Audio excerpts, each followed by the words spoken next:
ஓம் சாய்ராம். ஸ்ரீ சாயி சச்சரிதம் அத்தியாயம் 1.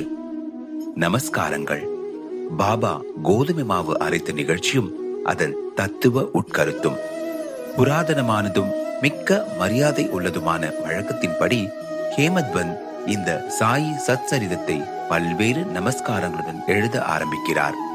முதலில் எல்லாவித இடையூறுகளையும் நீக்குதற் பொருட்டாகவும் தன் பணி வெற்றி உறவும் 5 கரத்தனை யானை முகத்தனை மிக்க பணிவுடன் தலை தாழ்த்தி வணங்குகிறார்.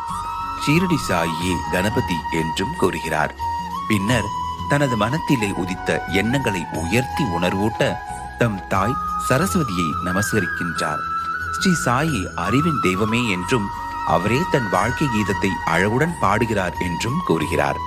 ஆக்கல், காத்தல், அழித்தல் என்னும் முத்தொழிலையும் முறையே நிகழ்த்தும் பிரம்மா, விஷ்ணு, சங்கரர் ஆகியோரையும் வணங்கி சாய்நாதர் அவர்களுடன் ஒன்றானவர் என்றும் சம்சாரம் என்னும் ஆற்றினை நாம் தாண்ட நம்மை சுமந்து செல்ல வல்ல மாபெரும் சத்குரு என்றும் விளம்பி பின்னர் பரசுராமரால் கடலில் நின்று உயர்த்தப்பட்ட கொங்கண தேசத்தில் அவதரித்து தம்மை காக்கும் தம் குலதெய்வமான நாராயண் ஆதித்யநாத் மற்றும் குடும்பத்தின் ஆதி புருஷரையும் நமஸ்கரித்து பின்னர் தனது கோத்திரத்தில் அவதரித்த பரத்வாஜ முனிவரையும் பல்வேறு ரிஷிகளான யக்ஞவல்கியர், பிருகு, பராசரர், நாரதர், வேதவியாசர், ஜனகர், ஜனார்தனர், ஜனத்குமாரர், சுகர், சௌனகர், விஸ்வாமித்திரர், வசிஷ்டர், வால்மீகி, வாமதேவர், ஜைமினி, வைசம்பயானர், நவயோகீந்திரர் முதலியோரையும் நவீன மகான்களாகிய நிவ்ருத்தி, ஞானதேவர்,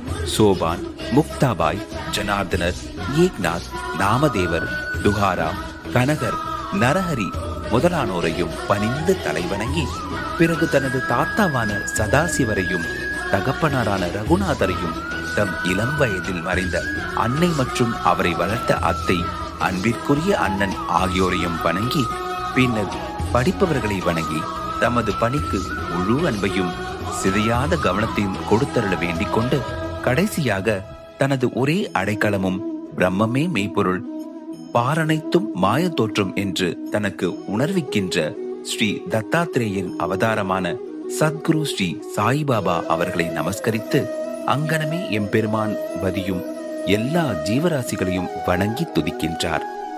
பராசரர், வியாசர், சாண்டில்யர் முதலியோரது கருத்தின்படி பக்தியால் பலகாலம் துதித்தவற்றை சுருக்கமாக கூறிய பின்பு ஆசிரியர் பின்வரும் நிகழ்ச்சியை விவரிக்கின்றார். 1910ஆம் ஆண்டிற்கு பின் எப்போதோ ஒரு நாள் நல்ல காலை நேரத்தில் மசூதிக்கு சாயிபாபாவை தரிசிப்பதற்காக சென்றிருந்தேன். பின்வரும் நிகழ்ச்சியை கண்ட நான் ஆச்சரியத்தால் தாக்கப்பட்டேன். தமது முகம், வாய் இவற்றை கழுவிய பின்பு சாய்பாபா கோதுமை மாவு அரைக்க தயார்படுத்துவதில் முனைந்தார். ஒரு சாக்கை தரையில் விரித்து அதன் மேல் திருகையை வைத்தார்.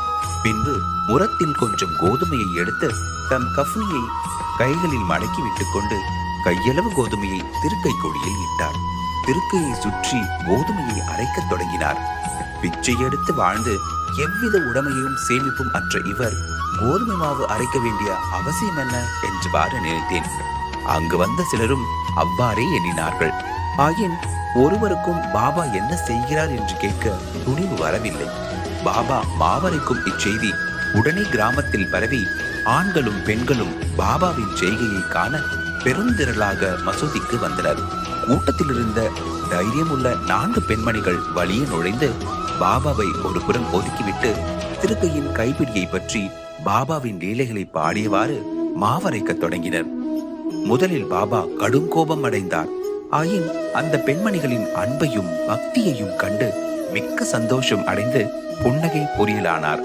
அவர்கள் அவ்வாறு அரைத்துக் கொண்டிருக்கையில் பாபாவுக்கு வீடோ பிள்ளைகளோ அன்றி அவரை கவனிக்க யாருமே இல்லை ஆதலாலும் அவர் பிச்சை எடுத்து வாழ்ந்தார் ஆதலாலும் அவருக்கு ரொட்டி செய்ய கோதுமை மாவு தேவை இருக்கவில்லை.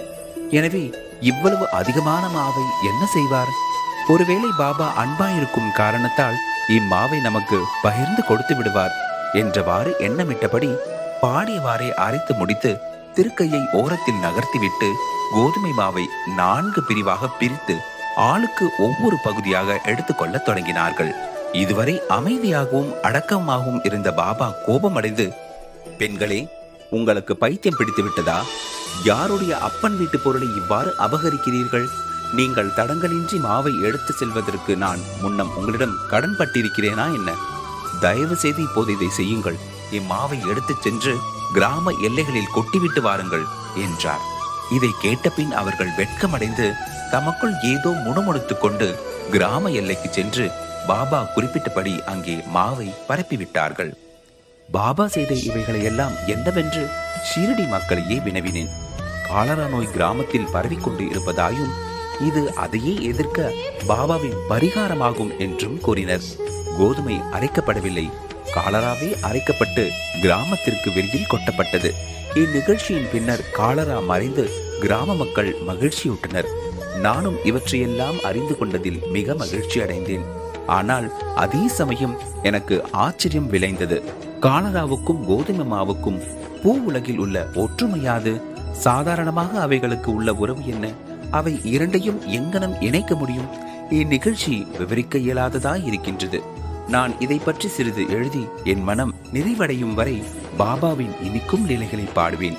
இந்த லீலையை பற்றி இவ்வாறாக எண்ணமிட்ட பின் என் உள்ளம் மகிழ்ச்சியால் நிறைந்தது. இங்கனம் நான் பாபாவின் வாழ்க்கை வரலாற்றை சச்சரிதத்தை எழுத உணர்ச்சியூட்டப்பட்டேன்.